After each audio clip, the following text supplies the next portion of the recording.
Hey you Dave Mustaines. I will now be ranking the albums of legendary American metal band Metallica. Number 11 is Death Magnetic. While a lot of people see this as a return to form, I personally see it as one of the worst examples of this phrase.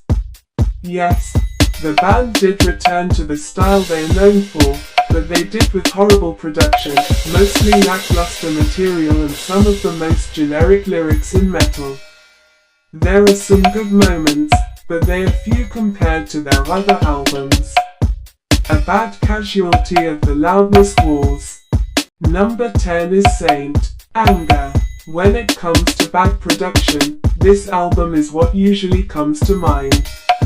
The loudest snare ever recorded that puts 80s Phil Collins and Joey Jordison to shame, with down-tuned guitars that sound overly muddy, no guitar solos, songs that go on too long and go nowhere. This album was doomed to fail.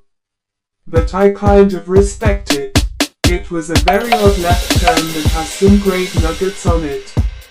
But it could have been way better, and easily sounds as troubled as the behind-the-scenes making of the album.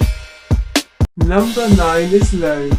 After the success of their self-titled, this was a very left turn for the band. While the success formula was there, the band decided to take things into more experimental territory, with blues, country and alternative rock influences. Between this album and Reload, there is a classic album in there. But there's just too much filler, and this seems to have most of the filler from those sessions. All the singles from this album are fire, and even their music videos were great idea, just not executed correctly. Number 8 is 72 Seasons. The band's most recent album, it saw them continue their thrash renaissance, but it has a vast amount of filler. There are great moments, especially the song Inamorata, being the band's longest song to date, but there is a lack of passion. The guitar solos from Kirk are very lazy, but Lars does show off some of his best drumming. James's vocals are some of his strongest, but sadly his lyrics, while showing promise, end up wrapped with too many cliches. The idea behind the concept was good, but there wasn't enough creativity to its action. Number 7 is Hardwired To Selfdestruct. In my opinion, this is the band's actual comeback. Bringing back the thrash sound but not losing their metal legend status. The songwriting, hooks and instrumentation is on fire, with the band showcasing some of their best riffs since the 90s. A very underlooked album, it does have some filler, but it is incredibly enjoyable. Number 6 is Kill 'Em All. The band's debut, it really was a breath of fresh air in the metal world. The seeds of thrash, mixing the speed of punk, the technical elements of heavy metal and a more grounded personality, it's no wonder this turned a lot of heads. Containing some of the band's all-time classic tracks and fan favorites, it is a very enjoyable listen still to this day. Some of the lyrics are silly, but they were very young. Also, an album with a bass solo as a track was very brave, even to this day. Number 5 is Reload. While Load had some great songs, I feel this is the underlooked follow-up. The songs flow way better, showing off more experimentation but also a lot of fun. Hiding some of the band's best nuggets, it's one that gets a lot of hate but I feel isn't fully needed. It's not perfect, but it's got so much charm. Number 4 is their self-titled. The idea that they sold out for this album is a tale as old as time and will be debated until the sun runs out of energy.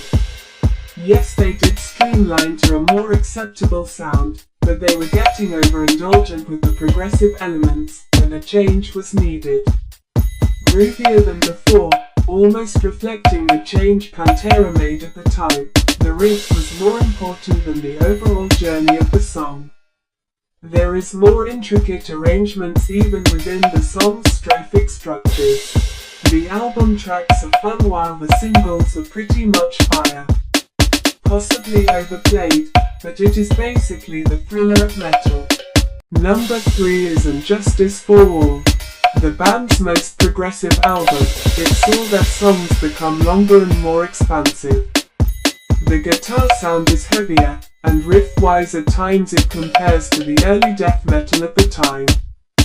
Loud, fierce yet at times incredibly beautiful, especially with the epic track 1, which has one of the best music videos ever made in my opinion.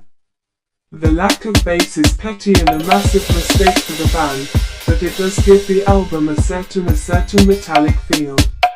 Lyrically, the album is one of the band's best, dealing with topics like the environment and political issues. I do think that the seeds of what was soon to come were spread on this album, but it's overall an achievement. Bonus round. Have to give a massive shout out to Garage Inc. One of the best examples of how to do a covers album right. The first half of this compilation is studio recordings of covers, showing off a very wide range of influences. The band are able to add their own style perfectly to these songs without insulting the artists themselves. The second disc is a collection of their covers from the start of their career, and again it's a perfect amalgamation of showing off influence and progression of their own style throughout the years. If you want a list of good bands or artists to get into, then checking out the original artists is a great idea. Number 2 is Ride the Lightning. The band's second album, this is the best example of how to make a successful sophomore album. You take the energy of the first but expand, and boy do they expand. One of the most intriguing parts of the album is the fantastic musicianship, especially with the guitar work of James and Kirk, showing incredibly intricacy, passion, style and harmony. Lyrically, the band have improved, making more topical songs that are easily relatable. Lars and Cliff don't hold back either, showing off great speed and technical ability. While there is some very minor filler, it's debatable if this is their best album, and to be honest, choosing between this and the follow-up is a hard decision. In my opinion, the best album by Metallica is Master of Puppets.